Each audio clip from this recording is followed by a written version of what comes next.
अस्सलामुअलैकुम, वेलकम है आप सभी का इस नई वीडियो में। तो आज का ये वीडियो क्लास 11th के बच्चों के लिए बहुत ही ज़्यादा इंपॉर्टेंट रहने वाला है। इस वीडियो में मैं आपके साथ क्लास 11th का प्रैक्टिस पेपर लेकर आया हूँ। इस पेपर को देखने के साथ साथ आपका रिवीजन भी हो जाएगा और आपको इंपॉर्टेंट चीज़ें भी पता चल जाएंगी। तो ये वीडियो बहुत ही ज़्यादा इंपॉर्टेंट रहेगा, इस वीडियो को पूरा एंड तक देख लेना। चैनल को भी सब्सक्राइब कर देना, व्हाट्सएप और टेलीग्राम ग्रुप ज्वाइन कर लेना, लिंक डिस्क्रिप्शन में आपको मिल जाएगी। तो चलिए वीडियो को शुरू कर ले। तो देख लेते हैं यहाँ पे जेके बोस क्लास 11th इंग्लिश के प्रैक्टिस पेपर के बारे में। अब देखो, इस प्रैक्टिस पेपर को आप साथ में प्रैक्टिस भी करेंगे, आपको पता भी चलेगा कि पेपर कैसे आता है, किस टाइप के क्वेश्चंस पूछे जाते हैं, कौन कौन से क्वेश्चंस पूछे जाते हैं। और उसके साथ साथ सबसे इंपॉर्टेंट चीज़ ये है, प्रैक्टिस पेपर से आपका पूरा का पूरा सिलेबस रिवाइज हो जाएगा। तो अपनी रफ कॉपी पेंसिल या पेन लेके आराम से बैठो और देखते रहो। तो चलो हम स्टार्ट कर लेते हैं, लेकिन उससे पहले अगर आप ये वीडियो पहली बार देख रहे हैं तो चैनल को जरूर सब्सक्राइब कर देना, साथ में हमारा टेलीग्राम और व्हाट्सएप ग्रुप ज्वाइन भी कर लेना, लिंक दोनों की डिस्क्रिप्शन में मिल जाएगी। तो चलिए वीडियो को शुरू कर लेते, तो देख लेते हैं यहाँ पे क्लास 11th इंग्लिश की प्रैक्टिस पेपर के बारे में। अब देखो, इंग्लिश का जो पेपर आपका रहेगा वो 80 मार्क्स का रहेगा, लेकिन आपको पूरा पेपर अटेम्प्ट करने की जरूरत नहीं है। आपको सिर्फ और सिर्फ 68 मार्क्स ही अटेम्प्ट करने होंगे आउट ऑफ 80। तो जो भी आपको 12 मार्क्स ना आ रहे होंगे आप उनको स्किप कर सकते हैं। सिर्फ और सिर्फ आपको 85% पेपर ही अटेम्प्ट करना है, यानी कि टोटल आपको 68 मार्क्स ही अटेम्प्ट करना है। ठीक, इसमें आप बेस्ट 68 ही अटेम्प्ट कर लेना। ठीक, कुछ भी अपने से लिखने की जरूरत नहीं है, जो भी आपको आ रहा होगा वो आप वहाँ पे लिख के आ जाना। अब देखो, पहला जो सेक्शन आपका रहेगा वो रहेगा आपका रीडिंग कंप्रहेंशन का। अब रीडिंग कंप्रहेंशन में आपका पहला क्वेश्चन होगा कि read the following passage, make notes, उसके बाद राइट समरी, देन उसके बाद विद द सूटेबल टाइटल। यानी कि आपको नोट मेकिंग करनी है, 5 मार्क्स उसको मिलेंगे, समरी के आपको 4 मार्क्स मिलेंगे और एक टाइटल लिखने के आपको 1 मार्क्स मिलेगा। और कुल मिला के आपको 10 मार्क्स यहाँ इस पैसेज से बनेंगे। पैसेज क्या होगी? पैसेज किसी भी टॉपिक पे होगी। जैसे यहाँ पे मैंने एक पैसेज आपके लिए लिखी हुई है, ये पैसेज प्रीवियस ईयर के पेपर्स में बोर्ड ने पूछी है। आप क्या काम करेंगे, आप इसको यहाँ पे पास करेंगे। पास करने के बाद या तो आप इसको पढ़ेंगे या तो स्क्रीनशॉट लेके इसको अटेम्प्ट करने की कोशिश करेंगे। आप पढ़ लो, पहला पैरा आपको दिख रहा होगा, दूसरा पैरा भी आपको यहाँ पे दिख रहा होगा। अब आप तीसरा पैरा भी यहाँ पे पढ़ लो और उसके बाद फोर्थ वन पैरा भी आप यहाँ पे पढ़ लो। फोर्थ की पैरा तो नहीं है, ये लाइनें 2 हैं। तो ये शॉर्ट एक पैसेज मैंने लिखी है, आपको पेपर में इसी टाइप की पैसेज होगी, लगभग 1.5 पेज पे पैसेज होगी। अब आपको इसका यहाँ पे समरी लिखना है, नोट लिखना है और एक टाइटल आइडेंटिफाई करना है। अब आप अटेम्प्ट कर लो, अब आप जब वो कोशिश कर लो अटेम्प्ट करने की। अगर आपने कर लिया तो ठीक है, अगर नहीं करी है तो आप यहाँ पे इस क्वेश्चन का आंसर भी इधर देख सकते हैं। देखो, इस पैसेज का जो टाइटल यहाँ पे है वो है importance of creativity in 21st century. ठीक है, अब इसके मल्टीपल टाइटल्स यहाँ पे बन सकते हैं। क्रिएटिविटी के रिगार्डिंग जो भी टाइटल आपने लिखा है, जो भी टाइटल आपके दिमाग में आया वो आपका सही है। अब नोट मेकिंग कैसे करनी है, तो नोट्स यहाँ पे मैंने कुछ इसका बना के रखा है, तो आप इसका यहाँ पे पढ़ सकते हैं। कुछ इंपॉर्टेंट नोट यहाँ पे मैंने इसका बना के रखा है, तो 5-6 नहीं, लगभग 8-10 लाइन में मैंने इसका नोट बना के रखा है। तो आप इतना यहाँ पे बना लेना, चल जाएगा आपका। ठीक, तो इस तरह से आपको शॉर्ट नोट एक इसका लिखना है। इतना करने के आपको 5 मार्क्स मिलेंगे। अब समरी में क्या कुछ करना है आपने, समरी में ऊपर जो पैसेज आपने पढ़ी, आपने पैसेज को पढ़ने के बाद क्या समझा वो एक छोटी सी समरी में आपने यहाँ पे लिखना है। तो समरी भी मैंने यहाँ पे लिख के रखी है, तो आप इसको भी पास करके यहाँ पे पढ़ सकते हैं और आपने जो लिखा है और उसके साथ इसको मिला सकते हैं। यहाँ पे डिफरेंस हो सकती है, आपने जो लिखा और यहाँ पे जो लिखी हुई है दोनों में यहाँ पे डिफरेंस हो सकती है। तो इस चीज़ को लेके घबराने की या टेंशन लेने की जरूरत नहीं है। समरी में आपको अपनी तरफ से ही लिखनी है। ठीक, मे भी यहाँ पे डिफरेंस उसमें आ सकता है, बाकी आइडिया आपको लगना चाहिए कि कैसे ये लिखनी है। हो गया आपका पहला क्वेश्चन इस तरीके का होगा। दूसरा क्वेश्चन जो आपका होगा, फिर से एक क्वेश्चन आ जाएगा आपको रीडिंग कंप्रहेंशन में। ये क्या करो क्वेश्चन होगा, read the following passage carefully and answer the questions that follow. ठीक, फिर से एक पैसेज किसी भी रैंडम टॉपिक पे होगी।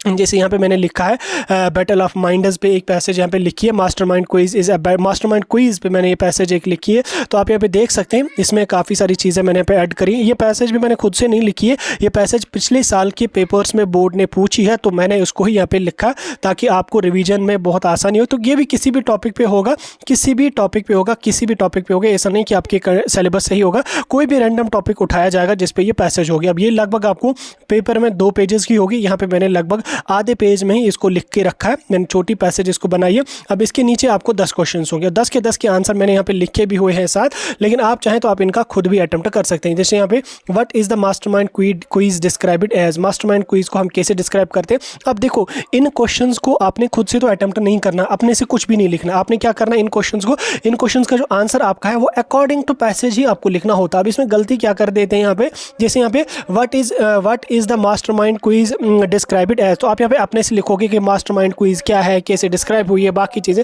वो आपको नहीं लिखना है। आपको आंसर लिखना कैसे, जो पैसेज में आपको लिखा गया है ना वो अकॉर्डिंगली। अब आप क्या काम कर लिए, जैसे यहाँ पे क्वेश्चन नंबर 1 है, what is the mastermind quiz described as, आप पैसेज को ऊपर ले आएंगे और यहाँ पे आप पढ़ने की कोशिश करेंगे। कहाँ से, यहाँ से हमारी पैसेज है, यहाँ पे आप देख सकते हैं the mastermind quiz is a battle of minds, यानी कि इसको हम क्या कहते हैं, बैटल ऑफ माइंड्स। ठीक, तो क्या है यहाँ पे आंसर आपका, mastermind quiz is described as battle of minds. ठीक, इस तरह से लिखना है। उसके बाद दूसरा क्वेश्चन यहाँ पे आपका है, how many rounders are there in mastermind quiz. ठीक, मास्टरमाइंड क्विज में कितने राउंडर्स होते हैं, अब आप खुद से नहीं लिखोगे 3 राउंडर्स होते हैं, 4 राउंडर्स होंगे, आपको अकॉर्डिंगली यहाँ पे अकॉर्डिंग टू पैसेज यहाँ पे लिखनी है। ठीक, जैसे यहाँ पे पैसेज को आप पढ़ सकते हैं, जैसे यहाँ पे देख सकते हैं आप, where participant complete 2 rounders, participant is complete in 2 rounders, यानी कि 2 राउंड यहाँ पे हमारे होते हैं। तो कितने राउंड्स हमारे होते हैं, तो आंसर में आप लिखोगे यहाँ पे there are 2 rounders of mastermind quiz. ठीक, उसके बाद तीसरा क्वेश्चन भी हम करेंगे, बाकी हम स्किप कर लेंगे। तीसरा क्वेश्चन यहाँ पे आपका है, What does each participant do in first round? पहले राउंड में पार्टिसिपेंट्स क्या करते हैं, अब खुद से नहीं लिखना। आप क्या काम कर लेंगे, पैसेज को ही आगे पढ़ना स्टार्ट करेंगे। जैसे यहाँ पे आप देख सकते हैं, the first round allows each participant participate 2 minutes to answer the question on any topic, यानी कि हर पार्टिसिपेंट को 2 मिनट का टाइम दिया जाता है ताकि वो अपने क्वेश्चन का आंसर बता सके। ठीक, तो हो गया आपको यहाँ पे, तो क्या लिखोगे आप, तो तीसरे क्वेश्चन का आंसर कि each participant answer question on any topic they choose for 2 minutes in the first round. तो इस तरह से 10 क्वेश्चन होंगे। अब यहाँ पे 10 क्वेश्चन में आपको कुछ MCQs भी होंगे, कुछ डैशेस भी होंगी, कुछ ट्रू फॉल्स भी होंगे, तो वो आपको अकॉर्डिंगली यहाँ पे वहाँ पे होंगे और उनका आंसर आपको अकॉर्डिंग टू पैसेज ही यहाँ पे लिखना है, अपने से नहीं लिखना। अब देखो LKG वाले बच्चे को भी अगर आप पैसेज दे दोगे, उसके बाद उस पैसेज से उसको 10 क्वेश्चंस नीचे लिख लोगे, LKG वाला बच्चा भी उन 10 के 10 क्वेश्चंस को अटेम्प्ट कर लेगा। और LKG क्या, UKG तो शायद अपर KG होता है, तो LKG से भी अगर कोई बच्चा ऐसा जिसको जो स्कूल गया ही नहीं है, 2 साल 2.5 साल का भी है, अगर आप उसको भी मेरी वीडियो दिखा लेंगे ना, यहाँ पे जो मैंने आपको समझा दी ऊपर पैसेज, ये नोट मेकिंग वगैरह का, जिसपे ऑलरेडी मैंने मेरे ख्याल से 35 मिनट का वीडियो डाला है, वो वीडियो अगर आप उसको भी दिखा लोगे, उसके बाद उसको ये प्रैक्टिस पेपर दे दोगे, वो इस पूरे के पूरे प्रैक्टिस पेपर को अटेम्प्ट कर लेगा। पूरा तो ना भी कर लेगा तो रीडिंग कंप्रहेंशन की जो 20 मार्क्स हैं वो इजीली इनको अटेम्प्ट कर लेगा। ये इतने ज़्यादा इजी हैं कि आपको एक तो इसमें आपको कोई अप्रोच ही नहीं लगाना, दूसरा आपको इसमें कोई टाइम ही नहीं लगता है, विद इन 5 to 10 मिनट्स आप इन 20 मार्क्स को अटेम्प्ट कर सकोगे। लेकिन समझ होनी चाहिए, वो क्या कहते हैं उसको, स्ट्रेस में नहीं जाना। जो यहाँ पैसेज देखोगे आप स्ट्रेस में जाओगे, यार इतनी पैसेज है कैसे लिखूंगा, नहीं, बिल्कुल आसान है, ये बिल्कुल आसान है। ठीक, तो 10 क्वेश्चन होंगे, 10 के 10 क्वेश्चन का आप आंसर बिल्कुल आसानी से यहाँ पे दे के आ जाएंगे। ठीक, नेक्स्ट हम चलेंगे सेक्शन बी की ओर। सेक्शन बी आपका क्या रहेगा, ये आपका रहेगा राइटिंग स्किल्स और ग्रामर का। ठीक, सेक्शन बी आपका जो रहेगा ये रहेगा आपको राइटिंग स्किल्स और ग्रामर का। अब देखो राइटिंग स्किल्स और ग्रामर पे जो है वो मैंने ऑलरेडी एक वीडियो अपलोड करी है, पूरा राइटिंग स्किल्स के जो भी 30 मार्क्स हैं मैंने समझाए हैं कैसे लिखने हैं, एग्जाम्पल के साथ मैंने एक्सप्लेन करके समझाया। अगर किसी ने देखा है वो वीडियो तो प्लीज़ कमेंट्स में मुझे यस लिख लेना, मुझे लगता है सभी ने देखा होगा, अच्छा रेस्पॉन्स आपका आया था उस वीडियो पे। अब आप उन्हीं चीज़ों को रिकैप्चुलेट कर लो और इन पेपर्स को यहाँ पे प्रैक्टिस करने की कोशिश कर लो। अब देखो जो राइटिंग स्किल्स है, अब आप अपनी रफ कॉपी ले लो और अटेम्प्ट करने की कोशिश कर लो। अब देखो इसमें पहला क्वेश्चन यहाँ पे आपका क्या है, Your institute public school has decided to organize a debate on create awareness about environmental pollution. Draft a poster giving all the necessary details. अब देखो यहाँ पे आपको क्या काम करना है, ऊपर का छोड़ देना, यहाँ पे क्वेश्चन क्या करा, ड्राफ्ट ए पोस्टर, यानी कि यहाँ पे आपको पोस्टर राइटिंग लिखनी है, यानी कि पोस्टर एक लिखना है आपको किस पे, जैसे यहाँ पे क्वेश्चन में ही लिखा हुआ है कि your institute public school has decided to organise debate on awareness about environment pollution, यानी कि एनवायरमेंट पोल्यूशन पे ये डिबेट है और आपको क्या लिखना है, आपको पोस्टर इस चीज का लिखना है। तो पोस्टर लिखने का मैंने आपको क्या बोला था कि ऐसे बॉक्स आप बना लेंगे, पहले बॉक्स में बनाएंगे, पहले आप यहाँ पे हेडिंग लिखेंगे सेंटर में कि एनवायरमेंटल पोल्यूशन, उसके बाद उसके यहाँ पे लिखेंगे नुकसान क्या है, देन उसके फायदे क्या है, जैसे मैंने आपको उसमें समझाया है, तो आपने उसको पढ़ा भी होगा, आपने रिविजन्स भी बहुत अच्छे से करे होंगे, तो आप इस पोस्टर को अपनी रफ कॉपी पे बना लो और उसके बाद फिर आपका जो ग्रामर वगैरह है उसके साथ मैच कर लो और देख लो सही बन रहा है या नहीं बन रहा है। अगर ये आपको समझ नहीं आ रहा तो इसी के आर पार्ट में एक और क्वेश्चन आपका है। कौन सा क्वेश्चन यहाँ पे, as a director of school XYZ, कोई भी स्कूल है, you need a qualified teacher for English. ठीक, आपको इंग्लिश का टीचर चाहिए। Draft an advertisement for the situation vacant column of a newspaper stating that requirement regarding age, qualification and experience extra, जो भी चीज़ें होगी वो चीज़ें आपको वहाँ पे लिखनी है। यानी कि यहाँ पे आपको क्या काम करना है, यहाँ पे आपने एडवर्टीजमेंट एक यहाँ पे लिखनी है। अब देखो या तो आप पोस्टर राइटिंग सीख के जाना या तो आप एडवर्टीजमेंट राइटिंग सीख के जाना, दोनों बहुत बहुत आसान होते हैं, बहुत ईजी होते हैं, कोई हाई अप्रोच नहीं लगता है। विद इन 30 to 40 वर्ड्स में ये चीज़ें आपको लिखनी होती है, यानी कि सिर्फ 1 या 2 मिनट आपको ही इसमें लगेगा। लेकिन कब लगेगा? जब आप पढ़ के जाएंगे, प्रैक्टिस करके जाएंगे। अब इन 2 में से कोई एक क्वेश्चन कर लोगे आप तो कितने मार्क्स मिलेंगे? 4 मार्क्स मिलेंगे। ठीक, आप देख लो इन 2 में से आपको कौन सा क्वेश्चन आ रहा है तो वो आप लिखो। तो इसका अगर एडवर्टीजमेंट का मैं आपको समझा दूं थोड़ा सा, एडवर्टीजमेंट में पहले सेंटर में आपको यहाँ पे लिखनी है हेडिंग। ठीक, हेडिंग क्या होगी आपको? Situation vacant. ठीक, सिचुएशन वैकेंट के बाद यहाँ पे आपको बॉडी में क्या लिखना है कि required well qualified teacher for physical education, या जो भी इंग्लिश का टीचर आपका है, क्वालिफिकेशन इतनी होनी चाहिए, एक्सपीरियंस इतना होना चाहिए, सैलरी इतनी होनी चाहिए। लास्ट पे आप यहाँ पे लिखोगे कि अप्लाई थ्रू दिस ईमेल, ठीक, या submit resume at this address, वो आप यहाँ पे लिखेंगे। तो इसको मैं पूरा नहीं समझाऊंगा आप, क्योंकि ऑलरेडी मैंने 35-40 मिनट का, 40 नहीं, आई थिंक 35 मिनट का वीडियो किया है अपलोड, जाके एक बार चेकआउट कर लेना। तो 4 मार्क्स आपको इसके होंगे। प्रैक्टिस कर लो, ठीक, प्रैक्टिस कर लो, रिकैप्चुलेट कर लो चीज़ें और देख लो कि आपको आ रहा है या नहीं आ रहा है। देखो यहाँ पे अगर गलत हो जाएगा तो जो चीज़ गलत होगी उस चीज़ को सुधारने की आप कोशिश कर लेना, और जो चीज़ आ रही है अच्छी तरह से उसको और रिवाइज करने की कोशिश कर लेना। अब नेक्स्ट क्वेश्चन यहाँ पे आपका क्या है? नेक्स्ट क्वेश्चन इसी के आर पार्ट में है कि drug addiction is a disease that affects brain behaviour and it can be difficult to overcome without support. Write a letter to the editor of Kashmir Times highlighting the harmful effects of drug और individuals and society as a whole. यानी कि यहाँ पे आपको letter writing बोली गई है कि लेटर राइटिंग आपको किसी भी न्यूज़ एडिटर को यहाँ पे लिखनी है किसी भी टॉपिक में। जैसे यहाँ पे बोला गया है कि ड्रग इफेक्ट्स के बारे में लिखो, और अगर नहीं तो आपको यहाँ पे बोला जाएगा दूसरे इसी के आर पार्ट में एक और लेटर होगी आपको, letter to the director of education recommending someone, जैसे पिछले पेपर में बोला गया था कि रिकमेंड आप किसी को कर लो नेशनल ब्रेवरी अवार्ड के लिए। ठीक, यानी कि ये लेटर आपको राइटिंग है। अब लेटर राइटिंग के तो आपको 6 मार्क्स मिलेंगे। अब ये चीज़ें बहुत आसान है, बहुत ईजी हैं, अगर आपने पढ़ी है तो। ठीक, लिखो आप लेटर और देख लो कि आपको आ रही है लेटर राइटिंग या नहीं आ रही है। ठीक, अगर नहीं आ रही है तो प्रैक्टिस कर लो, अगर आ रही है तो उस पर और ज़्यादा प्रैक्टिस करने की कोशिश कर लो। 5वां क्वेश्चन आपको आएगा, write an email to your friend thanking him for sending you the reference material for your studies. यानी कि यहाँ पे आपको ईमेल राइटिंग को लिखने को बोला गया है। अब इसके भी 4 मार्क्स हैं और इसका भी आंसर आपको विद इन 30 to 40 वर्ड्स ही यहाँ पे लिखना है। कोई भी लंबा आंसर लिखने की जरूरत बिल्कुल भी नहीं है, सिर्फ 30 to 40 वर्ड्स में आंसर आपको लिखना है। कितने मार्क्स मिलेंगे आपको? 4 मार्क्स आपको मिलेंगे, और आसान है, बिल्कुल आसान है, कोई भी हाई अप्रोच इसमें आपको लगाना नहीं है। अब लिखो आप ईमेल और उसके बाद उसको थैंक कर लो कि आपने मुझे इसमें रेफरेंस मटेरियल, स्टडी मटेरियल भेजा, और बाकी चीज़ें जो भी होंगी वो आप लिख सकते हैं। और कभी कभी आपको ऐसा भी क्वेश्चन बन जाता है कि आप अपने फ्रेंड को ईमेल लिखो, उसको इनवाइट कर लो, जो या वो तो इनविटेशन में आता है, वो इसमें नहीं आ जाएगा, वो अलग है। तो ईमेल राइटिंग आपको मैंने सिखाई है कैसे लिखनी है ईमेल राइटिंग। आप उस चीज़ को रिकैप्चुलेट कर लो, या कहीं से भी अगर आपने पढ़ा है तो उस चीज़ को रिकैप्चुलेट कर लो और यहाँ पे उसको इंप्लीमेंट करने की कोशिश कर लो। नेक्स्ट यहाँ पे क्वेश्चन नंबर 6 आपका इसी का है। यहाँ पे क्या है? Internet is rapidly affecting your daily routine.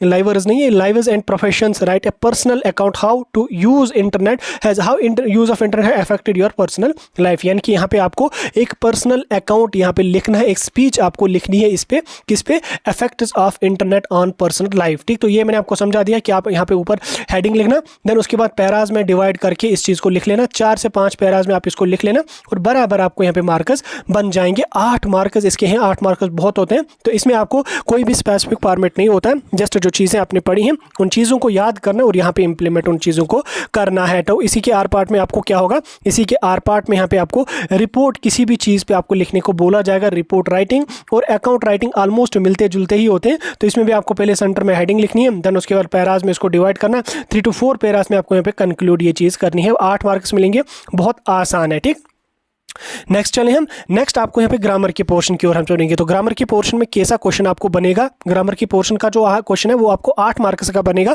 लेकिन क्वेश्चन कैसे पूछा जाएगा? क्वेश्चन आपको पूछा जाएगा ऐसे कि 8 errors in the following passage has been numbered 1 to 8, यानी कि 8 एरर इस पैसेज में दिए हुए हैं, 1 से लेके 8 तक उनका नंबर दिया हुआ है। नीचे यहाँ पे आपको बोला जाएगा कि correct them and write down corrected forms only against the respective number, यानी कि आप इनको करेक्ट कर लो और करेक्ट फॉर्म जो है वो आपको यहाँ पे लिखनी है। जैसे यहाँ पे पैसेज आपको सेम एज इट इज़ यही इसी टाइप की पैसेज होगी। ठीक, चाहे 12th हो चाहे 11th हो, सब में ऐसी पैसेज अब पूछी जाती है। अब ये जो पैसेज है ये 2023 के पेपर में जेके बोर्ड ने पूछी थी। अब इसी पैसेज को मैंने यहाँ पे रखा है ताकि आपको रिवीजन अच्छे से हो जाए। तो क्या पैसेज इन्होंने यहाँ पे लिखी है? As a man was rushed to the hospital, Raju couldn't help but we worry about his condition. He had visited the hospital every day hoping for good news. Finally, after weeks of uncertainty, the man gained consciousness. He was grateful to Raj for saving his life and this. इस तरह से यहाँ पे message लिखी हुई है। अब यहाँ पे नंबर दिया है, एज ए मैन यहाँ पे एक एरर है, आपने आइडेंटिफाई करना है कि कौन सा एरर यहाँ पे होगा। दूसरा यहाँ पे ही had visited the hospital every day, he had visited the hospital every day, यहाँ पे दूसरा एरर है, आपने देखना है कि कौन सा एरर है। ठीक है, अब आपको लगेगा कोई एरर नहीं है, लेकिन अगर आप ध्यान से इसको पढ़ोगे तो आपको 8 के 8 एरर्स यहाँ पे इसमें आसानी से मिल जाएंगे। अब कौन कौन से 8 एरर्स इसमें हैं उनको हम देखने की कोशिश करेंगे।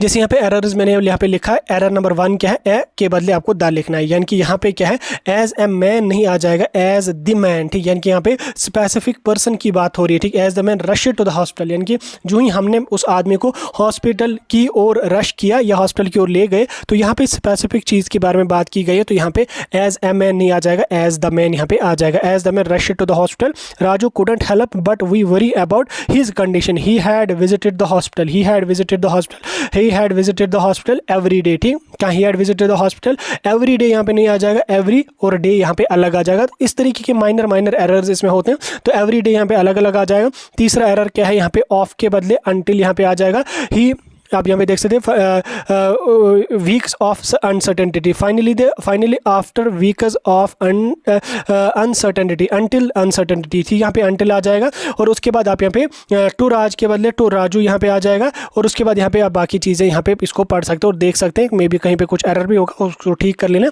बाकी ये 8 एरर्स यहाँ पे आपको ऊपर की पैसेज में दिखेंगे। इस तरीके का ग्रामर होगा। अब लिटरेचर की ओर हम चलेंगे। लिटरेचर से आपको ज़्यादा मार्क्स नहीं पूछे जाएंगे, हार्डली आपको 30 मार्क्स पूछे जाएंगे। अब ये 30 मार्क्स बहुत ईजी होते हैं, कोई इसमें आपको चीज़ें रटने की कोई उसमें हाई अप्रोच नहीं होगा, आपके सिलेबस से ये चीज़ें पूछी जाएंगी। जिसमें सबसे पहले आपको यहाँ पे एक पैसेज का एक पोर्शन, पैसेज तो नहीं, यहाँ पे आपको एक्सट्रैक्ट एक दिया जाएगा। जैसे यहाँ पे एक्सट्रैक्ट पिछले पेपर में ये वाला एक्सट्रैक्ट डाला गया था। अब इस एक्सट्रैक्ट के बाद आपको नीचे 3 क्वेश्चन यहाँ पे होंगे, 4 क्वेश्चन होंगे। आपने इन 4 क्वेश्चन को अटेम्प्ट करना है। कैसे यहाँ पे क्वेश्चन आपको बनेंगे, जैसे ऊपर पैसेज आपको यहाँ पे दिख रही है, इसके बाद 4 क्वेश्चन कौन पूछे गए थे पिछली बार। जैसे यहाँ पे name the poem and the poet, यानी कि ये पोएम कौन सी है और इस पोएम को लिखने वाला कौन है, तो वो यहाँ पे आपको आंसर दिख रहा हो। पोएम यहाँ पे फोटोग्राफ है और पोइट यहाँ पे शर्ली टॉल्सन है। ठीक, तो इस तरीके से यहाँ पे आपको क्वेश्चन बन सकता है। और उसके बाद who in the extract is talking about the बेटी एंड डॉली। ठीक, तो आप ऊपर पैसेज पढ़ेंगे तो आपको आंसर मिल जाएगा, कौन है यहाँ पे, द पोइटस मदर। ठीक, उसके बाद how is he or she related to the poem. ठीक, वो कैसे पोएम के, she is the mother of the poet. ठीक, आपको पढ़ना है ऊपर आपके सिलेबस से जो भी 6-7 पैसेजेस पोएम्स आपके सिलेबस में आपने उनको पढ़ना है। ठीक, पोएटिक डिवाइस क्या कौन सा यूज हुआ है लास्ट लाइन में, वो आप यहाँ पे जैसे with the laboured is lost. ठीक, with the laboured is lost, ये यहाँ पे पोएटिक डिवाइस है। Is an oxymoron. ठीक, तो ऑक्सीमोरन ये पोएटिक डिवाइस यहाँ पे यूज हुआ है। तो इस तरह से क्वेश्चन होगा। अब इसके बाद आपको इसी का और एक क्वेश्चन यहाँ पे पूछा जाएगा, यानी कि फिर से आपको शॉर्ट अनस्टेप क्वेश्चन एसी में पूछे जाएंगे। इसका आंसर आपको 30 to 40 वर्ड्स में ही यहाँ पे लिखना होगा, यानी कि 3 से 4 लाइन्स में आपको यहाँ पे आंसर लिखना होगा। 3 क्वेश्चन से यूजुअली यहाँ पे पूछे जाते हैं, आपको बिल्कुल 3 क्वेश्चन पूछे जाते हैं। 3 के 3 आपको अटेम्प्ट करने होंगे। जैसे यहाँ पे पिछले पेपर में पूछा गया था, what does the rain say about its connection to the earth and to the sea. ठीक, तो यहाँ पे आंसर आपको लिख के देखने को मिल रहा होगा। आप इस क्वेश्चन को पहले खुद आंसर लिखने की कोशिश कर लो, देन उसके बाद यहाँ पे इसके साथ इसको मिलाने की कोशिश कर लो या अपने नोट्स के साथ मिलाने की कोशिश कर लो, देखो सही है या नहीं है। उसके बाद दूसरा क्वेश्चन यहाँ पे आपका, how does the poet feel about losing his childhood memories. ठीक, तो क्या वो फील करता है उसके बारे में, तो आंसर यहाँ पे दिख रहा होगा आपको 3 से 4 लाइन्स में, आप इसको यहाँ पे देख सकते हैं। उसके बाद तीसरा क्वेश्चन यहाँ पे आपका, why did the king changes his mind about hanging the workman. ठीक, तो यहाँ पे किस वाली यूनिट से आपको लिया गया है, the tale of melon city, यहाँ से इस क्वेश्चन को लिया गया है। तो आंसर आपको यहाँ पे दिख रहा होगा। उसके बाद 3 क्वेश्चंस आपको फिर से, जो 5 क्वेश्चंस यूजुअली आपको पूछे जाएंगे और उनमें से आपको कोई से भी 3 क्वेश्चंस अटेम्प्ट करने हैं। आंसर आपको 4 से 5 लाइन्स में उनका लिखना है। जैसे यहाँ पे मैंने 1, 2, 3, 4 और 5 क्वेश्चंस लिखे हुए हैं। ये सभी क्वेश्चन पिछले पेपर्स में पूछे गए हैं, तो आप इन क्वेश्चंस को देखो, अटेम्प्ट करने की कोशिश कर लो। ठीक, कोई से भी 3 क्वेश्चंस आप अटेम्प्ट कर लो और देख लो कि इन 5 क्वेश्चंस में से आपको 3 क्वेश्चंस फंस रहे हैं या नहीं फंस रहे हैं। ठीक, नहीं फंस रहे हैं तो और आपको अपने सिलेबस को रिवाइज और जो चीज़ें छोड़ी है उनको पढ़ने की कोशिश करना, क्योंकि अभी 19 तारीख को आई थिंक आपका पेपर है, तो अभी आपके पास काफ़ी टाइम है, सफिशिएंट टाइम है, तो आप इस चीज़ को यहाँ पे देख सकते हैं। उसके बाद आपको लॉन्ग आंसर टाइप क्वेश्चन पूछा जाएगा, जो आपको लगभग 15-20 लाइन्स में यहाँ पे आंसर उसका लिखना लिखना होगा, 10-15 लाइन में आंसर लिखना होगा, तो उसमें आपको 2 क्वेश्चन होंगे, ठीक। 2 में से कोई एक क्वेश्चन आपको अटेम्प्ट करना होगा, आर पार्ट में होगा, ठीक। आगे आपका ये वाला क्वेश्चन, उसके बाद एक और आपका लॉन्ग स्टेप क्वेश्चन होगा, उसमें भी 2 क्वेश्चन होंगे। 2 क्वेश्चन आपको यहाँ पे दिए होंगे, 2 में से कोई एक क्वेश्चन आपको यहाँ पे अटेम्प्ट करना आउट ऑफ दीज 2, ठीक। कोई एक अटेम्प्ट कर लेंगे तो यहाँ पे आपको लगभग 12 से 15 लाइन में आंसर इसका यहाँ पे लिखना पड़ेगा, ठीक। तो आपका यहाँ पे इसी तरीके का पेपर आपको बोर्ड में पूछे जाएंगे, इसी टाइप के इसी लेवल के क्वेश्चंस बोर्ड में पूछे जाएंगे, जिनका प्रैक्टिस मैंने सेशन आपके साथ डिस्कस किया, प्रैक्टिस करवा ली, आपको रिवीजन भी आपको हो गया होगा, पेपर का एक वो रियलिस्टिक अप्रोच भी आपको समझ आ गया होगा कि कैसे यहाँ पे पेपर होगा। मुझे लगता है अभी समझ आ गया होगा। अगर वीडियो अच्छा लगा लाइक शेयर ज़रूर कर देना।